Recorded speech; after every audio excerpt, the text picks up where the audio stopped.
l'idée de fabrication des poêles roquettes est venue à germer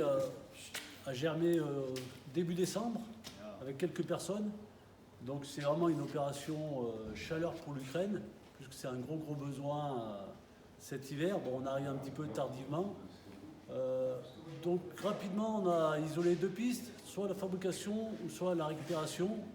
Alors via les réseaux, notamment Le Bon Coin et tous les réseaux sociaux, on a réussi à collecter sur le territoire, dans un rayon de 50 km environ, près de 80 poêles, donc des vieux fourneaux, des poêles en fonte, que les gens nous ont donnés gratuitement, où on a contribué, on les a achetés à moindre coût.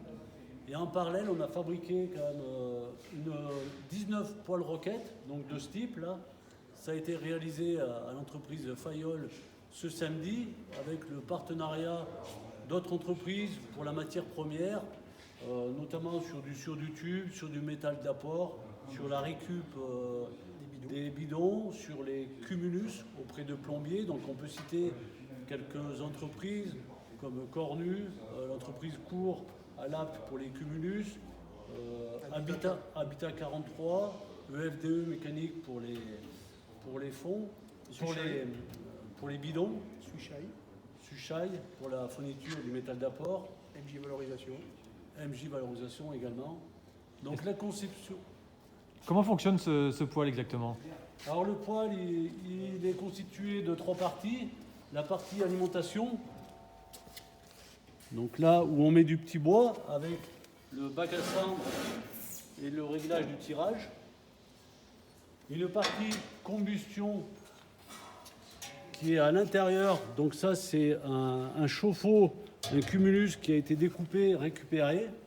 Donc là il y a une double combustion ici. On remet le couvercle et tout ça, ça va être noyé, ça va être rempli de sable. Et donc la troisième partie, donc l'évacuation des fumées.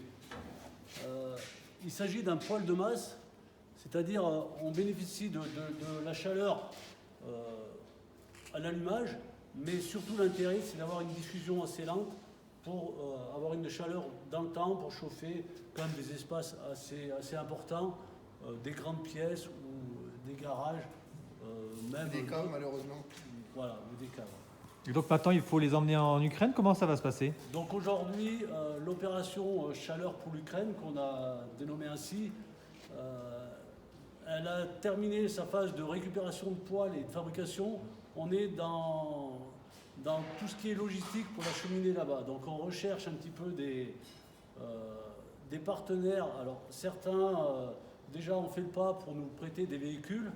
Donc il y a AF Truck sur Saint-Étienne, Cornu, Fayol. On fait un appel pour le financement au niveau carburant, ça a quand même un coût dans 3-4 véhicules, 1500 € par véhicule. Donc on recherche toujours des dons. On va essayer d'optimiser le chargement, trouver les personnes, les bénévoles pour emmener tous ces véhicules, puisque ça va se dérouler sur le dernier week-end de janvier, le 27, 28, 29. Voilà. Donc aujourd'hui, on est dans la phase terminale, sachant que là-bas, on doit les amener à 30 km de la frontière, à Zamosk, où il y a déjà un centre logistique qui nous attend. Après, ils vont diffuser via des ONG sur l'Ukraine.